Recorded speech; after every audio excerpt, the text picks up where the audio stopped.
औरतों के सिलसिले में शौहरों को खिताब है कि अगर वो जो है कुछ गलत करें तो आप उनको प्यार मोहब्बत से समझाओ, ना माने तो सख्ती से समझाओ, फिर भी ना माने तो बिस्तर अलहदा कर दो, फिर भी ना माने तो आखिर वज़रिबूहुन्ना का लफ्ज़ आखिर में है।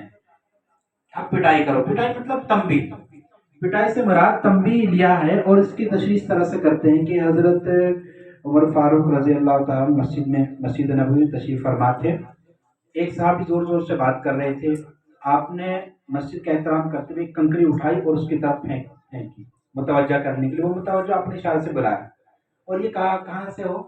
मदीने के हो, बाहर के हो? उन्होंने कहा कि बाहर का हो। चले अगर तुम मदीने के होते तो चूंकि तुम मेहमान हो इसलिए मैं ऐसा नहीं कर सकता, तुम मदीने के बाहर यहाँ के होते तो मैं वो मिसवाक ले रहे थे कि इस मिसवाक से इतना मारता सुझा देता।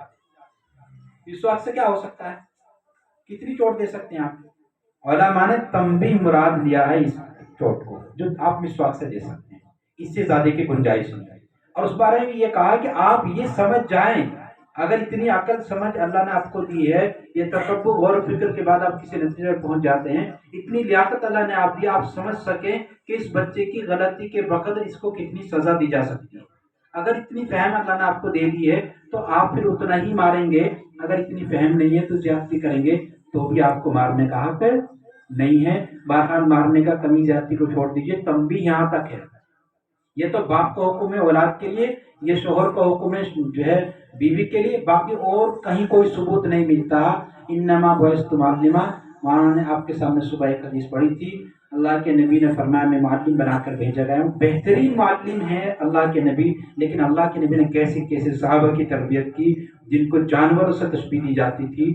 और हजरत हमजा का वाक़या याद करो, जिस वक्त उनको बरमला कहा गया उनके मुंह पर कि तो वही हमजा है ना जो कीड़े मकोड़ों का शिकार करता था। उन्होंने कहा हाँ, एतराफ़ किया कि मैं वही हमजा, हाँ जो आप कह रहे हैं वही हमजा हूँ, लेकिन वो एक वक्त था गुजर गया।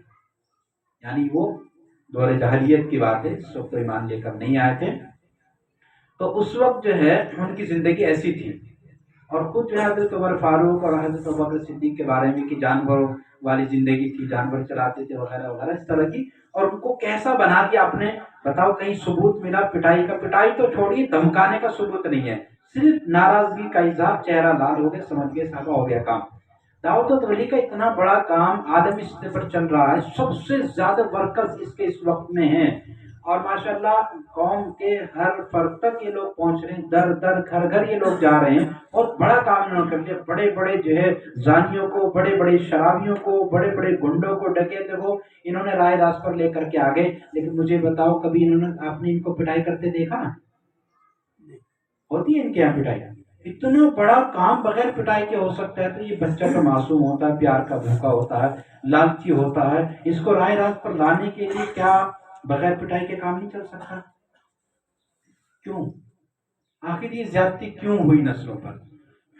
अगर मैं गलत कह रहा हूँ आप गिरफ्त कीजिए। मैंने आपसे बताया आप हमारे माविन हैं, ये उलमा की जमात है, ये मुज़ाकराती हमारा वर्कशॉप है, इसमें हम आपके उस्ताद नहीं कि आपको सिखाने के लिए आए हैं या आपको कुछ नया बतलाने के लिए आए हैं, आपको इल्म देने के लिए आए हैं, आपको सलीका देने के लिए। आप अहले इल्म हैं, आप हुफ़ाज़ हैं, आप कुर्रा हैं, आप खादिम रसूल हैं, आप खादिम कुरान हैं, आप लोग माशाल्लाह बड़ी जिम्मेदारी पर फाइज हैं, बड़ी निस्बत से वाबस्ता हैं। अल्लाह ने आपको कबूल किया हुआ दीन की खिदमत के लिए। बड़े से बड़े अहले इल्म या अल्लामा हो, दीन की खिदमत के लिए उनको कबूल नहीं किया तो उनकी हैसियत वो नहीं जो आपकी है। इतने बड़े लोग हैं आप, तो इसलिए मैं आपको सिखाने नहीं बल्कि मैं आपका माविन, मैं आपका साथी, मैं आपका दोस्त। आप भी हम दूसरे एक दूसरे के साथ दोस्त हैं। जब उलमा आपस में मिलते हैं, बैठते हैं, उनकी बातचीत होती है, उसमें सीखना सिखाना होता है। इफादे और इस्तिफादे की जो शक्ल होती है वो एक मावनत वाली होती है, वो एक दूसरे के माविन होते हैं, वो उस्ताद और शागिर्द नहीं होते। ये बात ज़हन नशीर है। तो मैं आपके साथ मुज़ाकरा कर रहा हूँ। एक होता है बहुत सी चीज़ हम सीख लेते हैं लेकिन जहन से ओझल हो जाती है, धूल मिट्टी पड़ जाती है, उसकी सफाई होती है तो वो चीज़ वाज़ेह हो जाती है। जैसे कि एक आलिम दूसरे आलिम से फ़ोन करके मसला मालूम कर रहा होता है कि फला मसला कैसा है, वो बताता है ऐसा है। हालांकि वो भी उसी दर से निज़ामी से गुजर करके आलिम बना, ये भी उसी दर से निज़ामी से गुजर के आलिम बना है। उससे मसला पूछने का क्या मतलब है? क्या उसने कुछ अलग सीखा? नहीं। یہ ہے کہ اس کی جو ہے مشغولی درسیات سے متعلق ہے یا علمی حلقوں سے متعلق ہے یا مسئلے بتلانے سے متعلق ہے، تو اس کو استحضار باقی ہے، اس کی دوری کی وجہ سے اس کا استحضار ختم ہو گیا ہے، تو اس کی بقا کے لیے یا یہ کہہ لیجیے کشمکش ہے، اس میں مزید پختگی کے لیے یا دہانی کے لیے یا اطمینان کے لیے جو ہے اپنے وہ پوچھ رہا ہوتا ہے، باقی وہ اس سے ناواقف نہیں ہوتا، وہ بھی وہ سب پڑھ کر گزر چکا ہوتا ہے جو یہ گزر کے گیا ہے۔